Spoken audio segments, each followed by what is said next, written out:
have a dodge. Cut him What right do here. you do like Mama? There you go. Good job. Taking a picture. All right, so we always start Yes, sir. around the rectum. Okay. Make a cut, a circular cut, all the way around it. And what that does, it detaches the lining from the inside of the hips. Before, what we would do is we would split the hip joint, and it makes it, if you make that circle cut around there, it makes it to where you don't have to unless you just want to. It gets down to a point of preference at that point. Other than that, we work our way up the stomach very carefully. We cut around the reproductive part right here. Mama.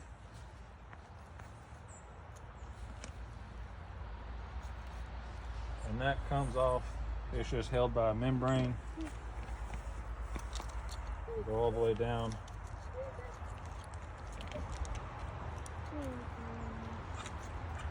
Back down to the rectum.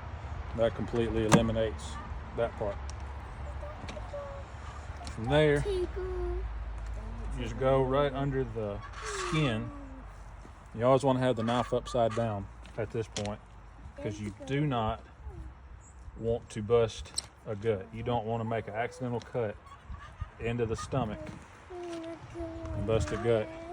With a good sharp knife, you get under the skin.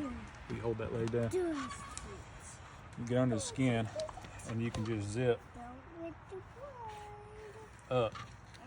If you're mounting a deer, you do not want to go this far. If it's a deer that you want to mount, you want to stay below the breastbone, below the chest, the sternum area, or it would be the brisket on a beef. You want to stay below that. If you go past that, you have ruined the mount.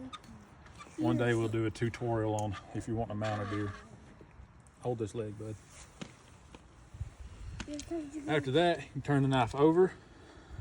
You can go through the meat right along the breastbone, the brisket, but you stop at the bottom. Don't make a deep cut at the bottom, because as the deer is dead for a little bit, the stomach actually swells, and it's making that cavity, that stomach cavity, tight. When you get to the bottom of the chest bone, you actually stick your finger in and kind of puncture that lining. It's super easy. Stick a second finger in, and then very carefully, you can get a knife that's got a gut hook. I don't like them at all. They're hard to use, hard for me to use anyway. I used one time, I busted the gut, so I never used one again. You stick two fingers inside this cavity, the stomach cavity, and you can feel the stomach and all that. You can shore up on the knife if you want to. I've done enough, I don't really like it. But you can stick the knife in between your fingers and pull up. As you're doing this, it's very important to pull up and cut that. I don't really know what to call it. And cut the belly muscles. The belly as you're going down through there. Make sure to pull up. You can just work your way down. As you get to the bottom right here, the intestines are going to try to come towards you some as they're making their way out of that. You can just push them back, push them out of the way a little bit. It gains you some room, and then it's actually enough, you can hold them back enough that you don't even have to really worry about the knife at that point. You can cut down. This right here is the pelvic bone. If in processing, a lot of that is referred to the H bone. You don't have to bust that. You can if you want to. We have normally, up until just the last couple of years, really, we always did bust them. It's not completely necessary. It's personal preference. All right. Hold on, Dad. come back up here to the chest area. You can make a cut in there. This is the tougher part.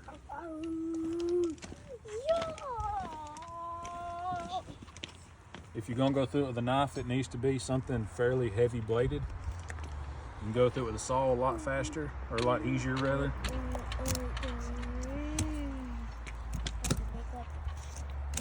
It's a forearm workout going through it.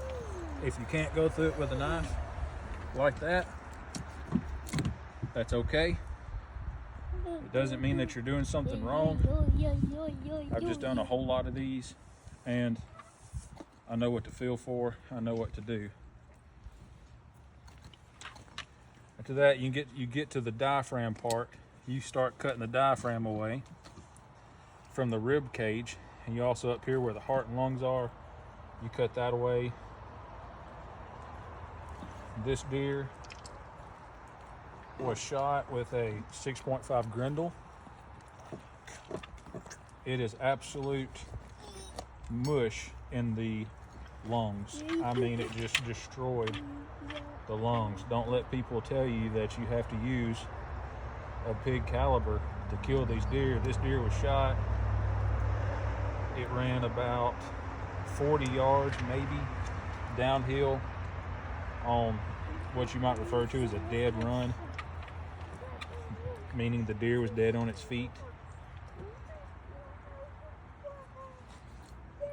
If you like the heart, you take the heart out at this point.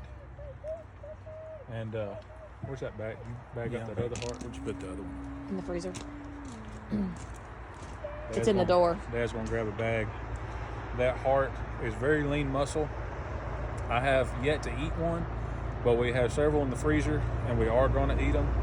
I'm told that makes great fajita meat, so we're gonna cook them up, and we'll keep y'all posted on that.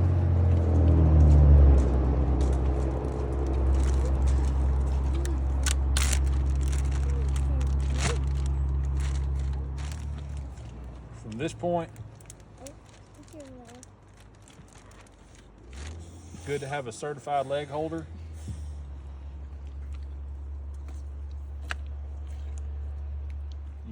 You go back to the diaphragm, cut that diaphragm, and again, be very careful because it's very easy to get into the guts. This deer, at the angle it was at, it did puncture kind of the very front of the stomach, but not enough to really matter. So you go back down here to the bottom, and where we cut around that rectum earlier, you can get that dislodged and it pulls out. You don't have to bust that pelvic bone. The bladder is also down here. If you can get the bladder out without busting it, you are much better at this than I am. But you always want to make sure that you do get that out. So at this point, with all that out, the hole right here where the rectum is going up into the stomach cavity is completely open, and it'll let any blood drain. Go back to the top. You reach where you feel the spine. You can feel it's almost like a rope in there, and you can start pulling. The guts come out very easily. After this, there's not much you have to do. As you do pull them out, Back up, bud. you'll have to cut a little bit. Most of the time, it's kind of where the diaphragm connected to the Did you hear that turkey? back, the backbone area, and you just pull. Sometimes it splashes. Make sure your mouth is not wide open. That's it. Easy as falling off a log. At this point, you can kind of rake some of this stuff down. The congealed blood you can get out pretty easily. Pull the back end off the Ranger just a little bit. That stuff is drained. Yeah, it's okay. Look. The shirt's dirty anyway, so It got on Bud. Yeah.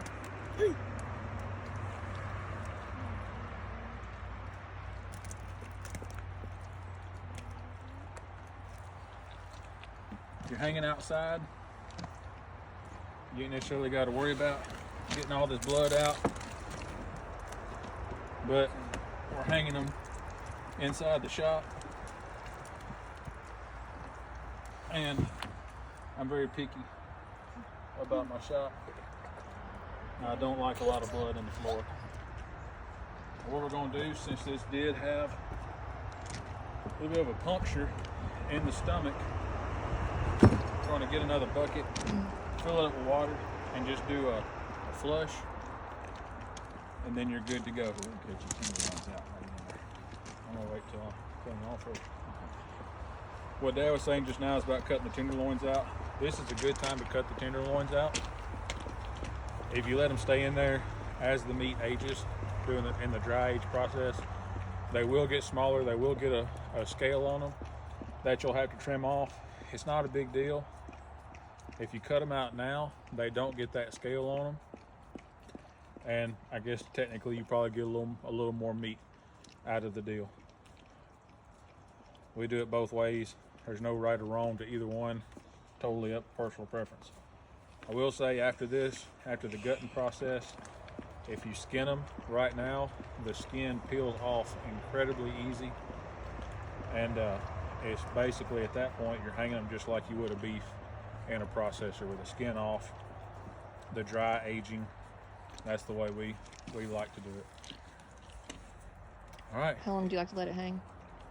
I'll let mine hang as long as possible. If the weather's right and it's good and cold, I'll let mine hang for 2 weeks. It doesn't affect it at all.